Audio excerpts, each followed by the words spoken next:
У него сотни миллионов поклонников по всему миру. Трансляции масштабных мегаконцертов и такие скромные интервью.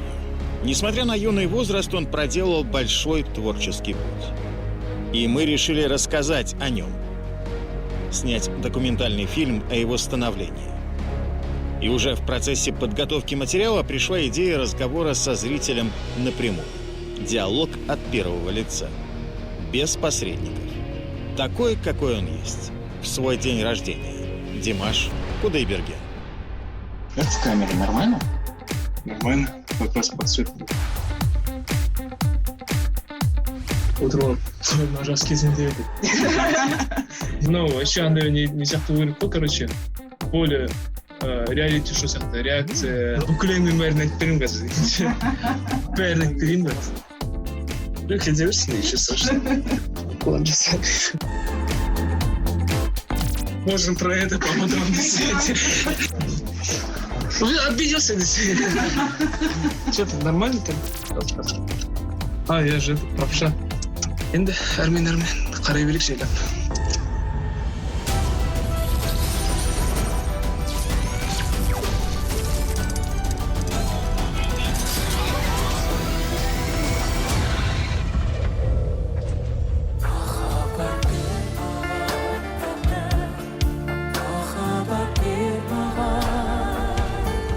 Песню на казахском языке поет Америка, Россия, Англия, Китай, Германия, Украина, Латвия.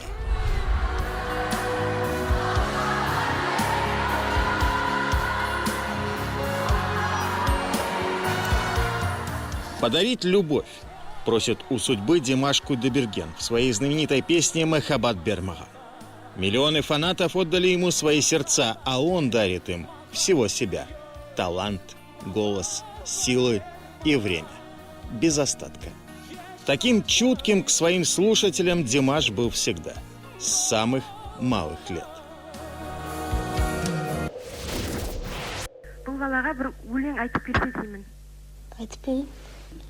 Ақ көгершін, көгершін, қуанып құс сен едің. Ал енді мына сұхбатқа келетін болсақ, мына ән айт деген тұсында есімде қалып қойғаны, мен барынша төмен дауыспен айтуға тырыстым да, өйткені сол кезде хорға қатысатын тұғымыз. Балалар хоры, соның ішінде сопрано бірінші, сопрано екінші альт болып бөлінетінбіз дауыстарымызбен. Мен сол қыздардың партиясын айтып, жоғарғы дауысты айтып, соларға көмектесіп жүретінмін. Содан соң концерттерде де, көшеде достарыма да бір концерт қойып өлең айтып беретін кездерде көбінесе кәдімгідей жоғары дауысты, андай бүкіл бар даусымен ән салғанды ұнататынмын. Сосын барып бір бала айтты: "А сен төмен дауыспен айта аласың ба?" деді. Содан кейін соны миыма кіргізіп алдым да, мына бағдарламада барынша төмен қылып айтуға тырысып отқан кезім өзімше. 10 жастағы балада қайдағы төмен дауыс болады? В этом мальчике пока еще трудно распознать будущую звезду планетарного масштаба. Но видео можно назвать историческим, когда на телевидении впервые, пусть пока не так уверенно, звучит этот голос. Голос, который однажды завоюет весь мир. А пока в прямом эфире утренней программы на местном канале интервью 13-летнего Димаша берет начинающий журналист Адильбек Куламан. Праздничный выпуск в честь 15-летия независимости Республики Казахстан он хорошо помнит до сих пор. Тогда Димаш учился в 6 классе. Вместе с ним пришел в студию ученик 36-й школы Даурен Симагамбетов. Их рекомендовали администрации школ. Мы попросили помочь найти детей, которых можно назвать будущим Казахстана. Тогда мы не знали, что Димаш достигнет таких высот. Но в Актубе его семья уже была известна. Родители, Канат и Света Айтбаевы, бабушка, дедушка – очень уважаемые люди не только в регионе, но и во всем Казахстане. Димаш с малых лет пел с ними вместе, и многие это знали. Поэтому и попросили в эфире песню. Это не было запланировано по сценарию. Чистая импровизация. Сейчас Адильбек Куламан – шеф-редактор главного канала страны «Хабар». Он руководит большими шоу, в которых и теперь, много лет спустя, участвует Димаш. Кәсібилігі жағынан, оның қазіргі танымалдылығы жағынан ол өте. Я вижу, насколько в профессиональном плане вырос Димаш, и горжусь. Но для тех, кто знал его до мировой славы, он все еще тот добрый, чуткий парень, и он не изменился. Никакой звездной болезни. Недавно мы виделись с Димашем, и он первым поздоровался со мной. А Дильбек Агадеб, хотя с учетом его достижений, это ему должна оказывать почет. Но он все так же уважителен к старшим. Вот такое правильное воспитание. Ал Димашта ондай болған жоқ. Я не был. Обделен.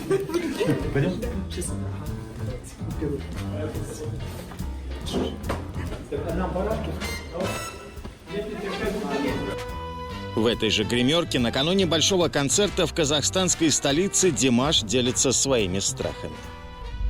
Через это каждый раз прохожу. И каждый раз, заметьте, я себя чувствую прям студентом музыкального колледжа или консерватории постоянно. Если учитывая то, что мой педагог по вокалу, который взрастил меня, он будет сидеть в зале, это прям вдвойне большой удар. Сабақ ала бастаған кезімде сол кездегі түрі есімде қалыпты менің кішкентай ғана. Я хорошо запомнил его внешность, когда он только начал заниматься. Сам щупленький, глаза огромные. У меня Димаш начал брать уроки с 15 лет. Если я не ошибаюсь, в 2012 году он поступил на вокальный факультет. С тех пор мы очень тесно сотрудничали. Мы поддерживаем связь до сих пор, но будет неправдой сказать, что мы с ним буквально каждый день общаемся. Бывают моменты, когда у него есть сомнения в части исполнения какой-то композиции. Тогда он делает мне видеозвонок, и мы обсуждаем подачу материала. Білім алды. Марат аға туралы енді бір әңгіме қозғамасақ айып болар. Марат ағамыз алтын кісі ғой. Менің ұстазым, өнердегі әкем, тек қана өнерге емес, мені өмірдің дұрыс құндылықтарына баулыған, сондай ұлағатты ұстазымыз. Ол кісі менімен қатар көптеген өнерпаздардың бағын ашты, көптеген өнерпаздарды дәріптеп шығарды. Бір ретте ағайды оқып жүрген кезімізде бүкіл группаның балалары болып киноға шақырамыз. Ағай бармай қалды сол кезде. Өйткені ағайдың бір концерті ма, бір нәрсесі болған. Содан кейін соңғы қоңырау шалып сөйлескенімізде ағайдан сұрап жатқанда, ағай қалайсыз, не істеп жатсыз деген кезде, балаларыммен киноға кетіп тұрмыз дейді. Енді қанша уақыт өтсе де кәдімгідей қызғанып кеттім де кәдімгідей, білмеймін не екен енді. Ағайға айтып қалдым біраз енді. Сол кезде бізбен киноға бармай, сол кезде қазір дейтін басқа балалармен киноға барасыз да, қалай сонда бұл деп. Ағай кәдімгідей ақталып сол кезде, енді мен ол кезде бос болған жоқпын, енді солсын ғой енді, былайынан баратын едім ғой деп. Будучи студентом Актюбинского музыкального колледжа имени Жубанова, Димаш берет свою первую большую высоту. До этого были победы на разных небольших конкурсах. Но именно Жас-Канат подарил Димашу настоящие крылья для большого полета.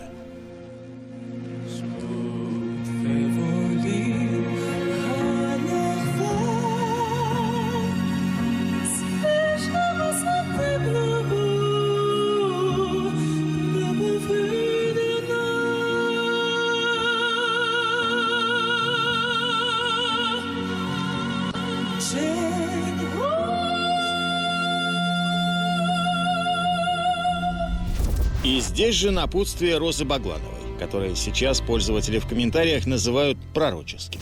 Желаю вам удачи, счастья, чтобы вы были символом нашей песни. Роза Багланова апамыз негізінде мен Жас-Канатқа қатысқанда жүр деп отырған жоқ. Бұл монтаж біреу жасаған әдемі ол. Бірақ та Роза Багланова апамыздың қазақтың өнеріне жасаған еңбегі ұшан теңіз. Ол кісімен бір сәт кездесіп үлгермей қалдым. Бірақ әлі күнге дейін сол әттеген-ай деген нәрсе жүрегімде, кеудемде тұр. Вообще, я должен сказать, что в ряду прекрасных звезд, которых открыл Жас-Канат, Димаш Кудайбергенов в Жас-Канате занимает особое место. Ну, не только потому, что он, конечно, талантлив и трудоспособен, но и потому, что он предан был с самого начала, с момента подготовки к конкурсу на протяжении 3 лет. Он шел именно в Жас-Канат. Эта награда была какой-то ускользающей.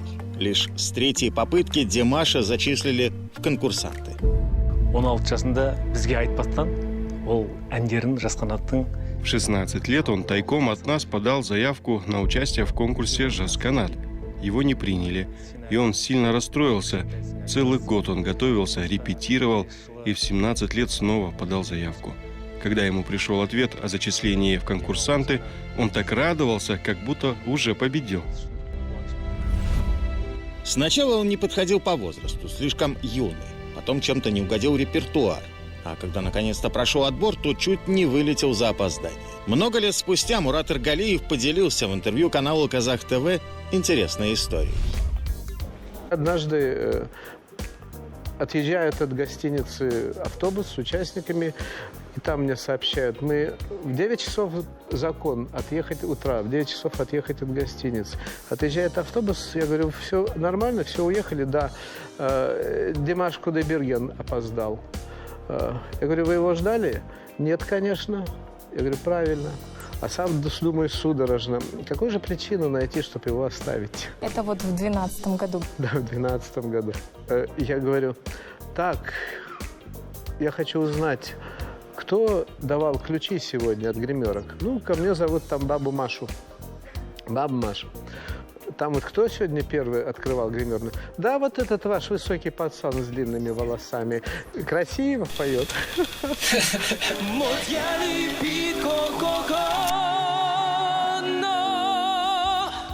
Вот баба Маша, благодаря ему узнали, что Димаш опоздал на автобус, но он взял такси и раньше этого автобуса приехал.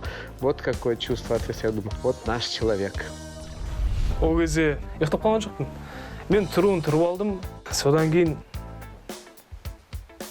шашым жудым, тағы да аяқ киімдерін тазаладым. Енді сөйтіп жүргенде автобус кетіп қалыпты.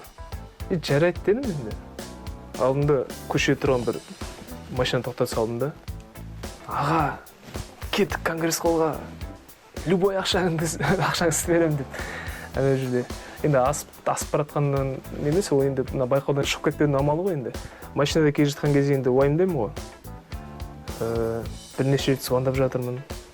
Сол кезде ұйымдастырушылардың бірі, Мурат Ажимович сказал, что тебя уже выкинули из проекта, так что можешь не ехать деген сияқты әңгіме айтып отыр да. Олар автобуспен жетем дегенше мен кішкентай ғана машинамен басым кәдімгідей. Ертерек келдім. Ертерек келіп, мына шешінетін, киінетін бөлменің кілтін алып алып, ішінде күтіп отырдым. Бұл кісі келгеннен кейін, где вы ходите дедім. Әзілдеп осындай қысықты жағдай болды. Когда он пришел на конкурс, сразу было видно, что это победитель. Прекрасные данные, внешние, чудный голос, у него хороший слух. Было ясно, что это будет гран-при конкурса «Жас Канат». И наша задача была его подтолкнуть, сделать более динамичным.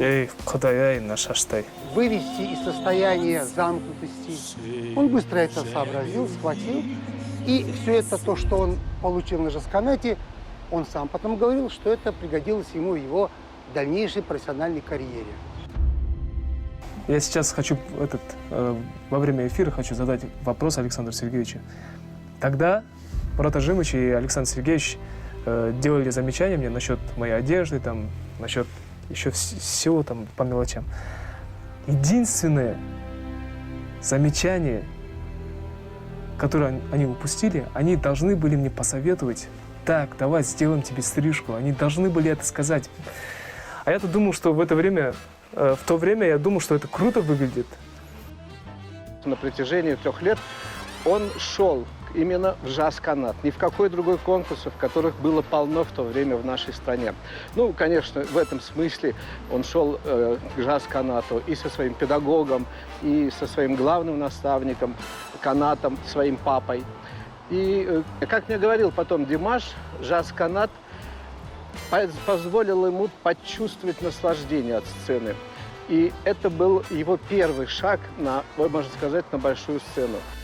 Именно эта сцена открыла перед Димашем Кудайбергеном много возможностей.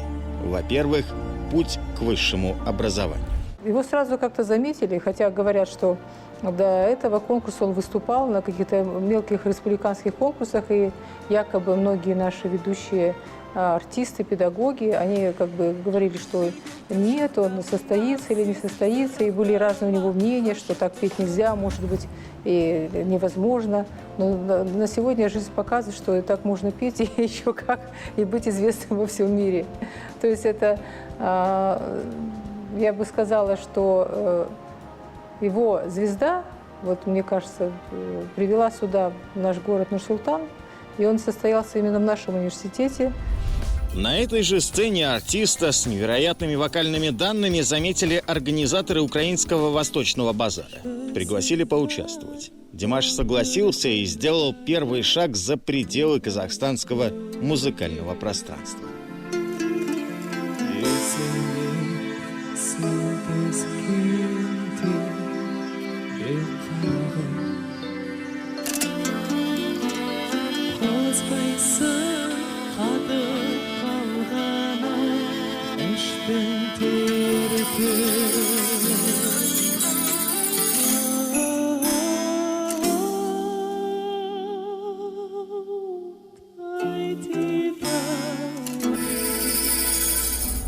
Димаш привез из Ялты первое место Восточного базара.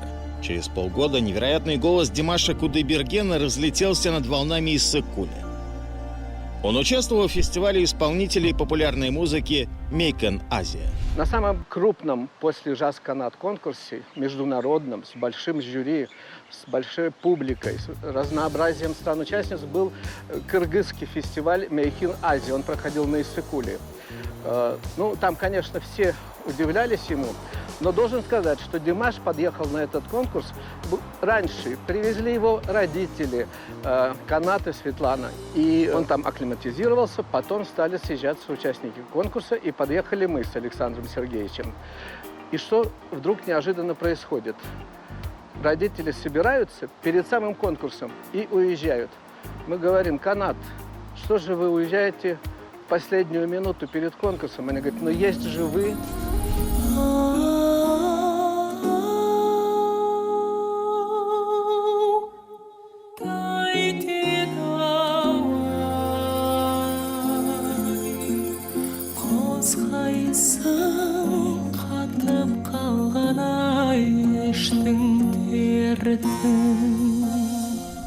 Чолпан-Ата қаласына барып, Димаштың...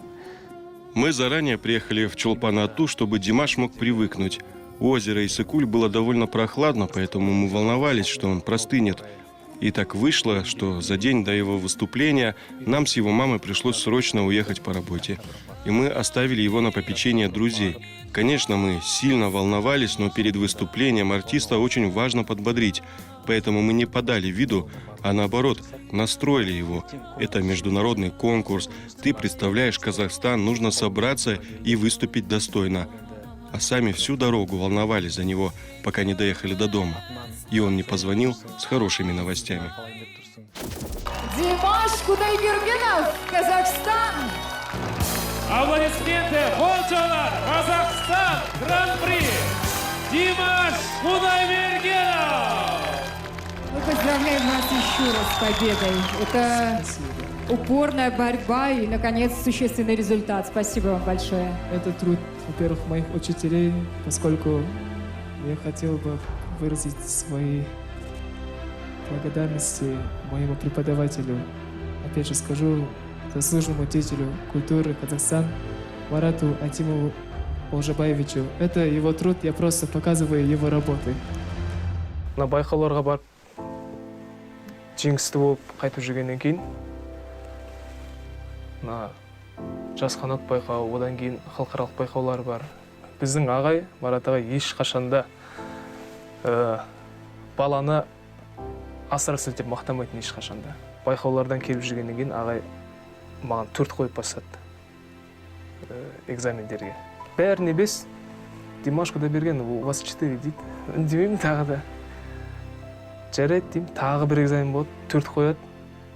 Содан кейін әбден колледжде бітіргелі жатқан кезімізде менің құжатым бар ғой, зачетка, соны бермейтін маған ешқашанда.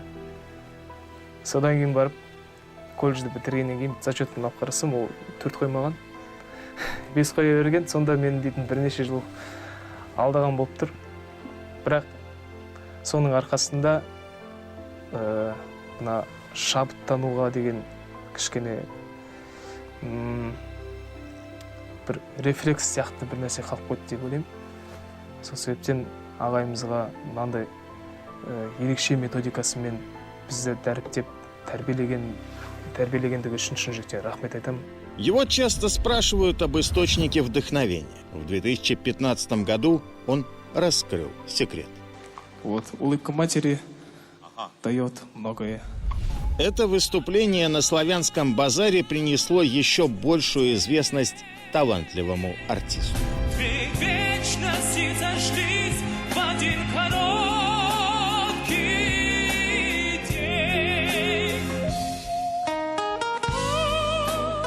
Мына кезде мен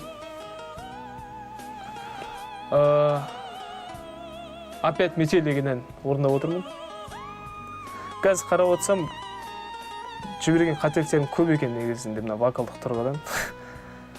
Сол себептен мен негізінде өзімнің концерттерімді, өзімнің өнер көрсеткен сәттерімді қарамаймын. Қарағанды ұнатпаймын, өйткені көңіл күйім түседі.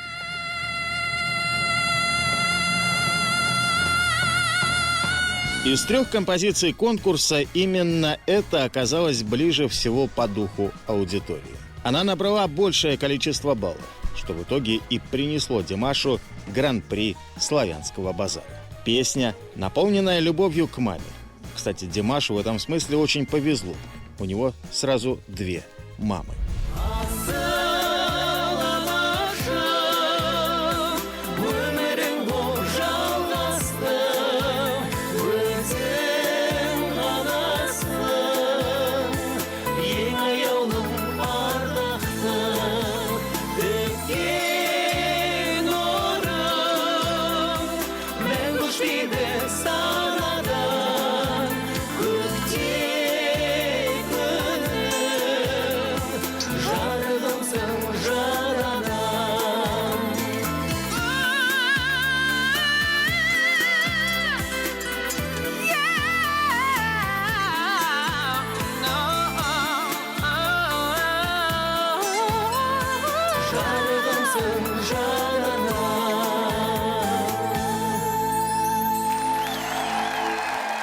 Перзентхана шыққаннан кейін, ауылға келгеннен кейін, бауырымызға бастық. Бауырымызда болды, мұны мамасының. Мама деп айтады. Мен әжесі деп айтсам, ренжіп қалады, сондықтан мамасы деп отырмын. Витебскіден болып батырған конкурста интернеттен көріп отырдық. Әрине біз қатты қуандық, соны айтқанда әлі жылағым келеді. Біздердегі мықты жылап, көршілеріміз деген түннің ішінде сағат 3-те жүгіріп келіп, барлығы сенде ұйықтамаған шығар деп. Сонда керемет тойландық. Енді оны сөзбен айтып жеткізу өте біздер үшін қиын болды. Біздің маманың бір қызық қасиеті бар. Мен бір мамаға күшті жаңалық айтатын болсам, бір немесе жақсы концертке шақырып жатыр. Немесе надай awards, премия алдым деп айтатын болсам, мамаға дейтін, мама, бітті сол кезде бастайды. Қолынан деп жылап бастайды. Сол аналарымыздың қуаныштан көз жасын жіберген кезде, аналарымыздың кеудесіне бақыт сыймай күлген кезде ерекше сөзбен айтып жеткізу мүмкін емес, сондай бір сезімге бөлінемін. Мына көбісі сұрайды ғой. Вот что тебя стимулирует деп сұрайды. Деп мен қасымдағы балдардың бәрі көбісі орысша оқығандықтан мен бірден айтам, мына ең алдымен алға жетелеуші үлкен тылсым күш ол ата-ананың қуанышы. Адам атаққа үйренеді, абыройға да үйренеді. Тіпті халықтың махаббатына да үйренеді адам. Бірақ еш қашанда мен үйрене алмайтын нәрсе ол ата-анамның қуанып жүргендігі. Оған адам бойы үйреніп қалмайды. Оны әр қашанда көре бергің келеді. Басында түйсіңде бір ой жүреді. Ай, маман, тағы бір қуантсам ғой деген нәрсе. Сол кішкентай арман бізді алға жетелеп жүр. Миола Низамудинова в 47 лет оставила работу, чтобы воспитывать первого внука, Димаша. Это она водила его с 5 лет в музыкальную школу, и она подарила первый букет цветов, как артисту, после выступления. Кстати, выступать перед публикой он любил с малых лет. Его завораживали сцена и овации. Он старался не пропускать концерты своих родителей, известных в Казахстане исполнителей Каната и Светланы Айтбаевой. Бала кезінде мен концертте елдің алдына шыққан кезде... Маленьким он приходил на наши концерты и сидел в первом ряду с бабушкой и дедушкой. Когда в конце мы выходили на поклон, он бежал на сцену и вместе кланялся публике. Так, будто он сам только что завершил большой концерт. Осы әдет қайдан жұққанын білмеймін. Бірақ та бала кезден бері Ағатай мен Сейдапа концертте өнер көрсетіп болғаннан кейін барлық өнерпаздармен бірге сахнаға шығып, халыққа соңғы мәрте бас июге шығады ғой, концерттің аяқталғанына байланысты. Сол кезде залда отырған мен ешкімнен сұрамаймын. Болмайды дегенде де түсінбеймін. Жүгіріп шығатын сахнаға. Ол кезде телевидение түсіріп жатыр ма, ондай нәрсе қызық емес маған тіпті. Сахнада үлкен нәрселер ойнап болады деген, ертең әке-шешеме басқа кісілер қандай көзқараспен қарайтыны дұрыс емес қой, баласын тәрбиелемеген ба деп айтады деп ойламаймын тіпті. Жүгіріп шығамын да өзім бір құтты бір өзім үлкен жеке концерт беріп тастаған адам сияқты ортасына тұрып алып қолын жасар дейді. Мен шыққанда көрермендер енді түсінбей қалады, күттақанда бір бала жүгіріп шығып еліп жатқан кезде шығып алып ерген кезде халық шапақтап о деп жатқан кезде одан сайын риза болып кетпеші елуден жүріп қайта. Интерес к искусству, помноженный на талант и трудолюбие. Отец рассказывает, что в их семье так было принято всегда – оттачивать мастерство, усердно и целеустремленно. Каната Кудайбергеновича и самого так воспитывали. Берген сөзіңді орындай алмайсың ба, ешқашан уәде берме. Если ты не можешь сдержать слово, то лучше не обещай. Мне скоро 50 лет, а мой отец до сих пор постоянно об этом напоминает. Мы так выросли. Дисциплина, ответственность и человечность – это главные ценности, которые мы стараемся привить и своим детям. Неудивительно, что, имея такие мощные корни, потомственный музыкант очень рано достиг успеха. А чуть позже Димаш завоевывает весь мир. Выигрывают страны, где население просто побольше. На славянский базар I'm Singer конкурстарына дейін өзі. Еще до того, как он покорил славянский базар и удивил всех на I'm Singer, Димаш выиграл множество разных конкурсов в Казахстане, включая один из самых престижных «Жас-Канат», который открыл путь на эстраду многим талантливым отечественным исполнителям. Но лично мое мнение, в мировом масштабе нашего Димаша узнали после выступлений на международных площадках в Витебске, в Ялте и в Китае. И это нормально. Ему нужно расти и развиваться, а еще есть судьба. Видимо, таков его путь через славянский мир, через весь азиатский мир идти на запад и постепенно завоевывать планету. Димаш поехал на конкурс I'm Singer, и мы тогда впервые увидели реакцию китайской публики. Вообще поняли сам характер конкурса, насколько он важен, потому что он сразу распространился по всему миру и сразу получил признание, как говорится, публики со всех стран мира. Это такая была бомба, то, что взорвало его выступление. Все чаты и все, как говорится, каналы, телевидение, все известные блогеры, известные артисты разных стран вдруг заговорили о его голосе, о его феномене, и сегодня продолжают восхищаться. Я вот лично сама была в Италии, гастролировала в прошлом году и встретилась с известным итальянским певцом Альбано. И он тогда на своей фазенде Феличита очень восхищался и говорил, какой голос, я бы мечтал с ним спеть вдвоем дуэтом. Che voce! Какой голос? Dimash.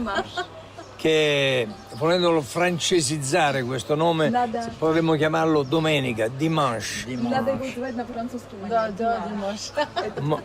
Ma va bene, una voce incredibile che passa dal registro maschile a quello femminile con una facilità dove c'è dentro un po' di Beniamino Gigli, il grande tenore italiano, per andare fino a certi spunti alla Callas. Veramente эмоционанте come voce. Димаш не выиграл I'm a Singer, но оглушительный успех выстроил целую очередь из мировых звезд, мечтающих спеть с ним дуэтом. Сразу после завершения китайского музыкального шоу Димаш Кудайберген дает концерт в Казахстане.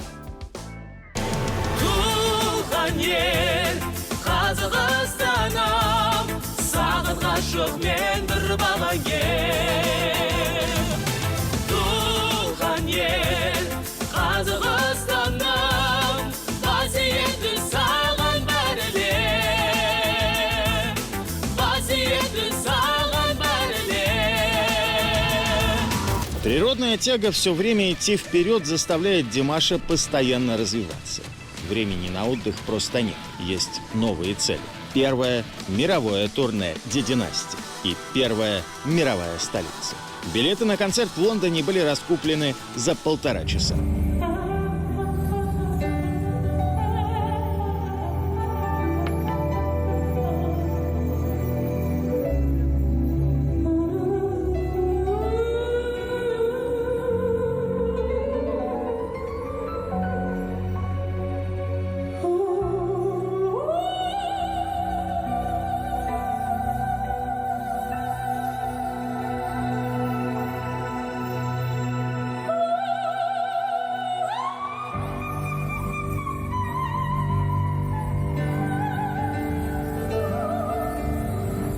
Лондонда концертінің алдында біраз сырқаттанып, 40 градусқа дейін температурам көтеріліп, сөйтіп қалғанымыз бар.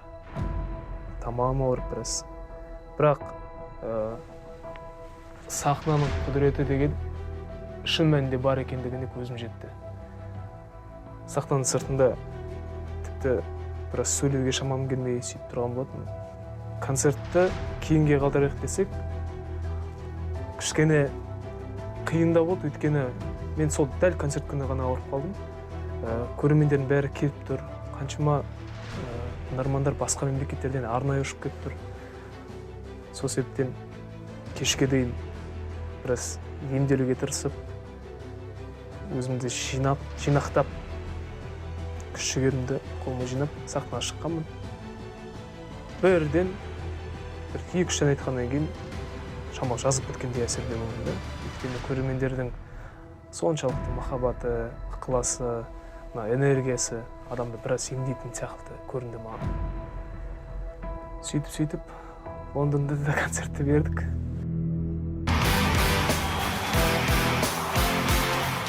Он всегда помнит о своих корнях. Этнические элементы использует в каждом шоу. Обладатель уникального кинетического голоса планирует ежегодно встречаться со своей публикой на родине. В 2019-м специально в честь дня рождения казахстанской столицы Димаш подготовил свой подарок – мегашоу «Арна».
Именно с этой программой казахстанский артист едет во второе турне.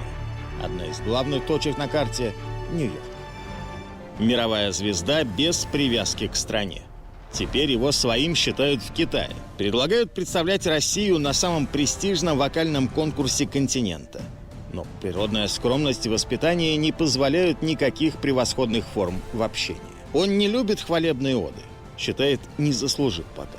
При этом его имя уже рядом в списке с легендарными Фрэнком Синатрой и Элвисом Пресли. Теперь его пение оценивают не только первый наставник по вокалу Марат Айтимов. Феноменом заинтересовались многие ведущие музыкальные эксперты. Они выкладывают свои оценки в социальных сетях или на Ютубе. Еще 2 года назад это был другой голос. Сейчас он повзрослел, хорошо развился нижний регистр. До того, как этот этап начался, у него было несколько фраз, которые он начинал в низком качестве баритона. Теперь так хорошо и целенаправленно поднялся его грудной голос.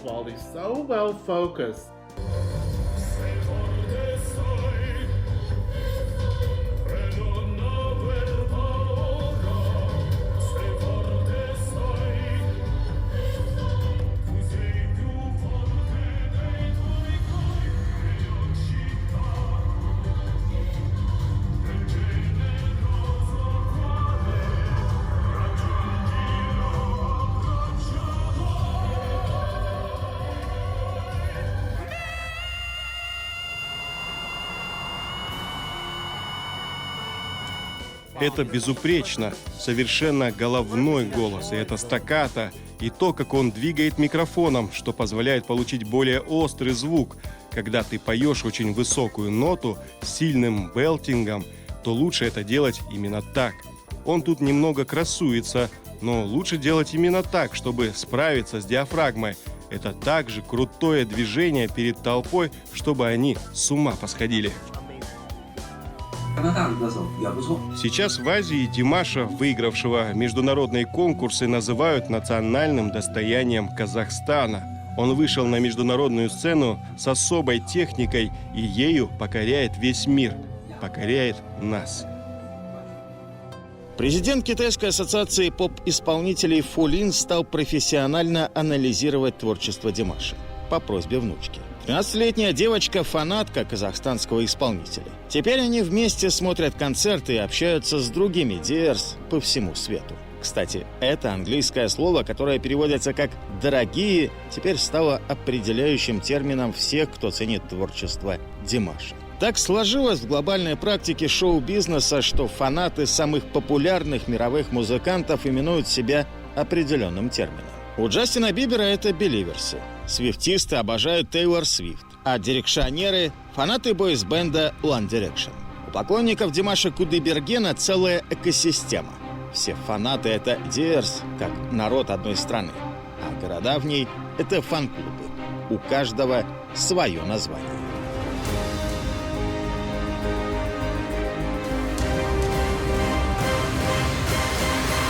У нас у каждого фан-клуба есть свои логотипы, скажем так. Вот, например, Димаш Дастар. Мы вообще-то одна из первых групп или первые фанаты, которые организовались вообще и официально оформили нас как общественное объединение, уже Мадина Маратовна говорила. А также есть и другие фанаты, которые, вот, например, Арнау, это американские, это тоже, это Европа, евразийский фан-клуб. Ну-ка, девочки, еще тут есть. А вот это вот смотрите, сколько.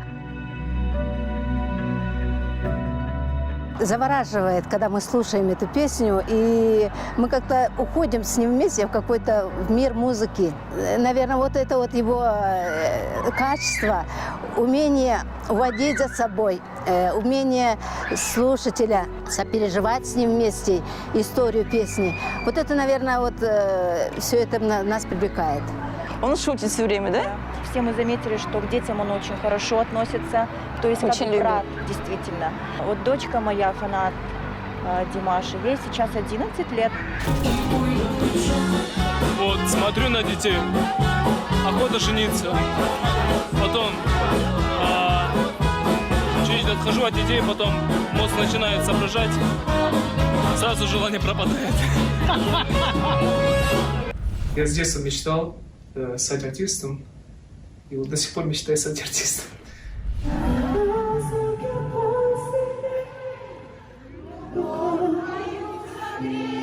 Можно я закончу, пожалуйста?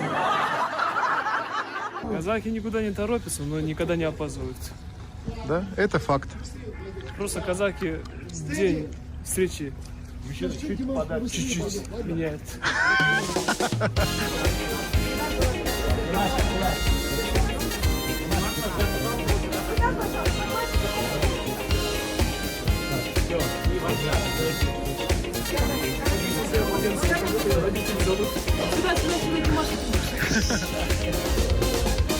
Мына Димаш әзіл жақсы көреді дегенді айтып қалып жатыр ғой. Қытайда 3 жыл уақыт Қытайда тұрып тастадым ғой. Енді карантинде қазір үйде жүріп рахаттанып әзілдесіп жүрмін ғой. Ана жақта әзілдесем десең, қазақша айтсаң түсінбейді ғой ешкім. Ағылшынша айтайын десең, ол кішкене түсініксіз болып қалады да бәрібір де. Тіл мәселесі бойынша бізге күлкілі нәрсе ол жақта күлкілі болмауы мүмкін де. Сосын қиын негізінде. Бірақ әзілдесіп қалжыңдасып жүргенге енді ешнәрсе жетпейді деп ойлаймын. Негізінде өте керемет қой ол дейтін. Кішкене адамдар өзара қалжыңдасып жүретін болса. Чувство юмора – еще одно свойство, за которое ценят Димаша его Диас. Эти люди стараются не просто на словах поддерживать своего кумира, но и помогать ему делом. Благодаря Димашу в нашу страну стали приезжать поклонники его. Они хотят увидеть его родину, познакомиться поближе с его культурой. Мы их встречаем в соответствии с лучшими традициями казахского гостеприимства. Показываем достопримечательности, приглашаем в гости и организовываем фан-встречи. Димаш всегда на концертах говорит: я горжусь тем, что я казах. Он всегда с гордостью говорит о своей родине. И нам, конечно, хочется соответствовать и не подводить его. Многие клубы занимаются благотворительностью от имени клуба Димаша. Как вам момент, который можно назвать кантотерапией, который уже Димаш создал? Когда с далеких стран приезжают люди, которые признаются в том, что они вылечились от каких-то недугов благодаря тому, что они слушали пение Димаша. Я думаю, что он уже создал это направление. Анита Рай Уорд из Новой Зеландии не просто Диас. Ее история – настоящее чудо. У нее была сложная форма рака почек. Однажды по интернету женщина услышала невероятное пение и стала изучать, чей это голос, где живет артист. И решила, что обязательно должна увидеться с ним лично. Готовилась несколько месяцев. Стала усиленно следить за здоровьем и решилась. С небольшими остановками пересекла 6 стран. В Казахстане ее встретила вся дружная семья Димаша. Анита стала почетным гостем в доме артистов, а по возвращении домой удивила медиков своим состоянием. Более того, теперь свой фан-клуб Диас действует и в Новой Зеландии. Им руководит Анита Рай Уорд. Сөздің шынына келгенде мен ешқандай ондай емдік қасиетім жоқ негізінде. Ол көрермендердің менің өнеріме деген берген бағасы деп білемін. Менің әнімді тыңдап отқан кезде бір ерекше эмоцияға бөленіп, өзінің дерттерін ұмытып кетіп жатқандықтан сөйтіп ойлап қалған шығар. Ләйім солай болсын, әлемдегі барлық адамдар дерттен айықсын, әлемдегі барлық адамдар бақытты болсын, аман болсын. Және де ең бастысы әрбір елдің бейбіт өмір сүруіне, жақсы күн кешуіне шын жүректен тілектеспін. Я хотел бы сделать манипуляцию небольшую по поводу Димаша. Если говорить о его феномене, да, конечно же, в первую очередь, это его человечность. Это его человечность, которая дает нам цифру 1. Абзал ағам, сізді мақтауды шеберіп жатыр екен кәдімгідей. И если говорить о качествах, то мы можем в десятки раз увеличить, прибавив 0, да, это будет 10, прибавив его внешность, например. Ну, согласитесь, он выглядит как принц, да, очень красивый парень. Вот. Если мы прибавим еще один 0, в 100 раз увеличив его достоинство, это музыкальность, это его талант именно певца. И так можно прибавлять очень много нулей. Вот. Но если мы уберем цифру 1 в начале и останутся одни нули, то они ни о чем не говорят уже. Поэтому феномен Димаша в его человечности. Потому что когда он на сцене, он не поет в таком, в общем понимании этого слова. Он живет, он проживает песню. Он живет ее по-настоящему, отдавая полностью свою душу этому. Поэтому в этом заключается феномен Димаша. Абзал ағамыз негізінде мен осыдан 8 жыл бұрын жас хат байқауына қатысқан кезімде маған бас жүлде беріп, үлкен сахналарға қадам басуыма ерекше себепкер болған кісілер. Жюри мүшесі болды. Қазақстанның мәдениетін өте үлкен деңгейге шығарған кісі. Атақты музыкант, дирижер.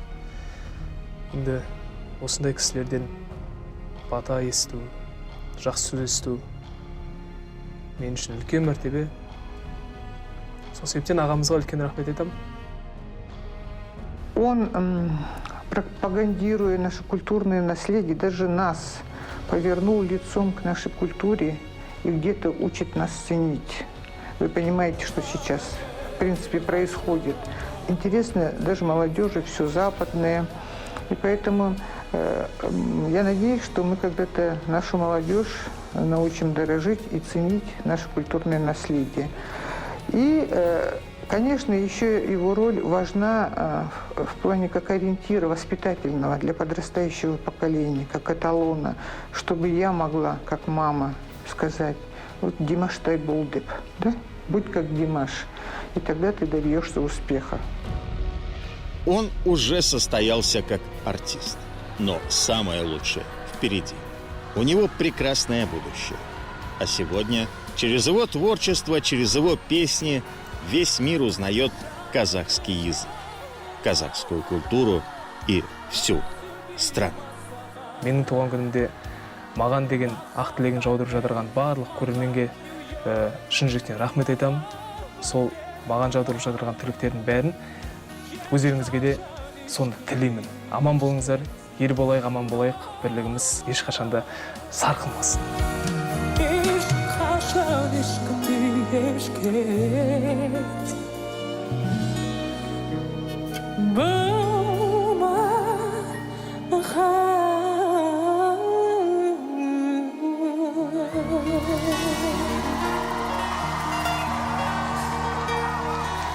Thank you very much.